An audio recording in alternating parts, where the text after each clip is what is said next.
Rasululloh sallallohu alayhi va sallam mo'jizalari. 81-mo'jiza.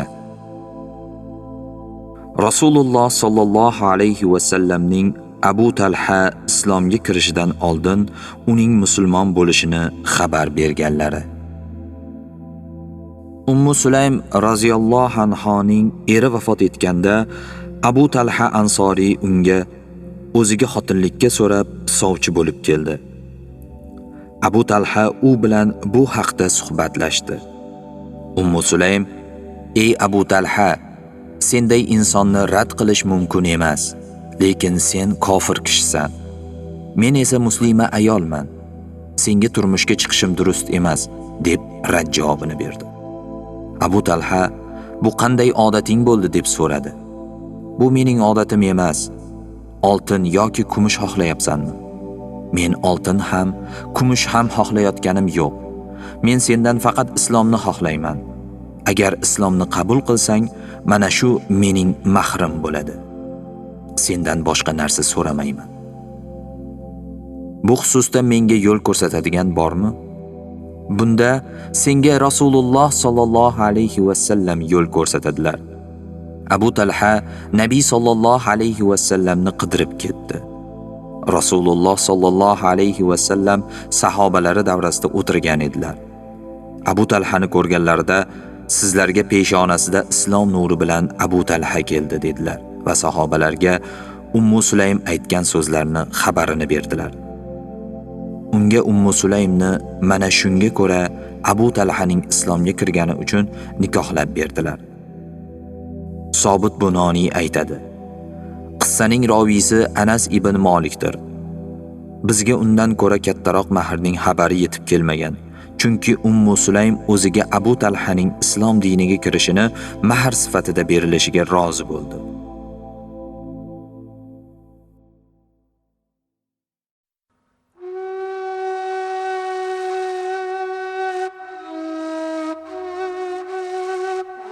Rasululloh sallallohu alayhi va sallam mo'jizalari. 82-mo'jiza. Ulkan harsang toshning nur sochishi. Imom Nasoiy rivoyat qiladi. Rasululloh sallallohu alayhi va sallam sahobalariga Xandaq kovlashni buyurganlarida, bir oz kavlashganida ularning qarshisidan kovlashga to'sqinlik qilib katta harsang tosh chiqib qoldi.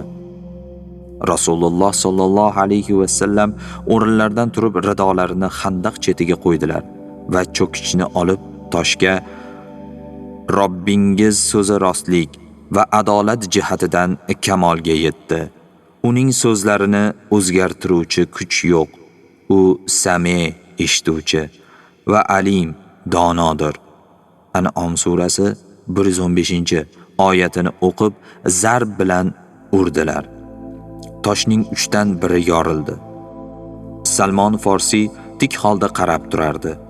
Rasululloh sallallohu alayhi va sallamning zarbalari sababidan toshdan yorug' nur chiqdi. So'ng yana "Robbingiz so'zi rostlik va adolat jihatidan kamolga yetdi. Uning so'zlarini o'zgartiruvchi kuch yo'q. U Sami, eshituvchi va Alim, donodir." An'om surasining 115-oyatini o'qib, ikkinchi zarbani urdilar. Toshning 3dan biri yorilib, yorug' nur chiqdi. Uni Salmon ko'rib turar edi. So'ng Rasululloh sallallohu alayhi va sallam 3-marta "Robbingiz so'zi rostlik va adolat jihatidan kamolga yetdi. Uning so'zlarini o'zgartiruvchi kuch yo'q. U Sami, eshituvchi va Alim, donodir." An'om surasining 115-oyatini o'qib, 3-marta zarbani urdilar. Toshning qolgan qismi ham yorilib, Xandaq kovlashga yo'l ochildi. Rasululloh sallallohu alayhi va sallam chuqurdan chiqib ridolarini oldilar va o'tirdilar. Salmon dedi: "Ya Rasululloh, sizning zarba urganingizni men ko'rib turgan edim. Har urganingizda undan yaltirab bir nur chiqdi." Rasululloh sallallohu alayhi va sallam: "Ey Salmon, sen ham buni ko'rdingmi?" dedilar. "Sizni haq bilan jo'natgan zotga qasam, ko'rdim ey Rasululloh. Men birinchi zarbani urgan vaqtimda menga Kisroning shaharlari, ayvonlari, mulklari va uning atrofidagi joylar hamda ko'p shaharlar ko'rsatildi. Hatto ularni men o'z ko'zim bilan ko'rdim.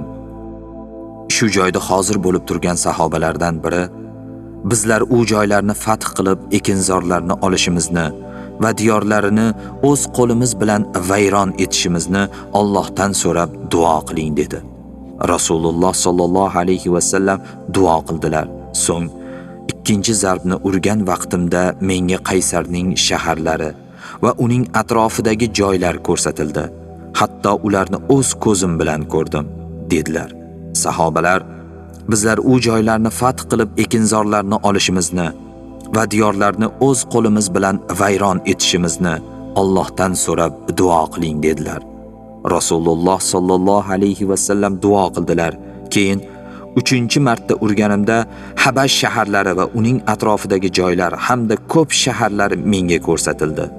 Hatto ularni o'z ko'zim bilan ko'rdim dedilar. Sahobalar, bizlar u joylarni fath qilib ekinzorlarini olishimizni va diyorlarni o'z qo'limiz bilan vayron etishimizni Allohdan so'rab duo qiling dedilar. Rasululloh sollallohu alayhi va sallam duo qildilar. So'ng Habashlar sizlarni o'z holingizga qo'ysalar, ularni o'z holiga qo'yinglar. Turklar sizlarni tark qilsalar, sizlar ham ularni tark qilinglar. Bu hadisda bir necha mo'jizalarning bayoni keltirilgan. Sahobalar ko'z oldida toshning yorilishi, birinchi zarbda toshning yaltirashi, ikkinchi zarbda toshdan olov chiqishi, uchinchi zarbda toshning nur sochishi.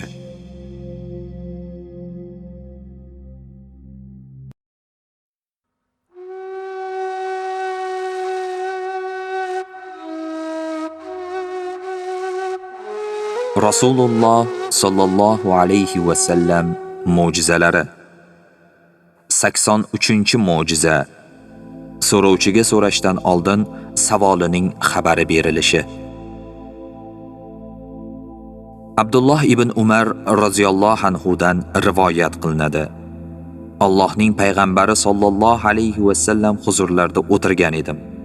Biri ansoriylardan, ikkinchisi saqafiylardan bo'lgan 2 kishi keldi. Ansoriy savol berishga shoshildi. Rasululloh sollallohu alayhi va sallam, ey Saqifning birodari, Ansoriy savoli bilan sendan o'zib ketdi-ku dedilar. Ansoriy, yo Rasululloh, men savolni boshlab bo'ldim dedi. Rasululloh sollallohu alayhi va sallam Saqafiyga, savolingni so'ra, agar xohlasang sen so'ramoqchi bo'lgan masalaning xabarini senga o'zim aytaman dedilar. Saqafiy, mana shu menga ajablanarliroq, ey Rasululloh dedi. Sen tunda o'qiydigan namozing haqida, ruku, sajda tutadigan nafl ro'zang va janobatda qanday g'usl qilishing haqida so'rab kelding. Sizni haq bilan jo'natgan zotga qasam, men aynan mana shularni so'rash uchun keldim. Tunda o'qiydigan nafl namozing haqida javob berar bo'lsam, tunning avvali va oxirida o'qigin, o'rtasida esa uxlagin. Yo Rasululloh, agar kechaning o'rtasida namoz o'qisam nima deysiz? Agar xohlasang mayli o'qiyvergin, ammo ruku qilayotganingda barmoqlaringni ochib, kaftingni tizzangga qo'y.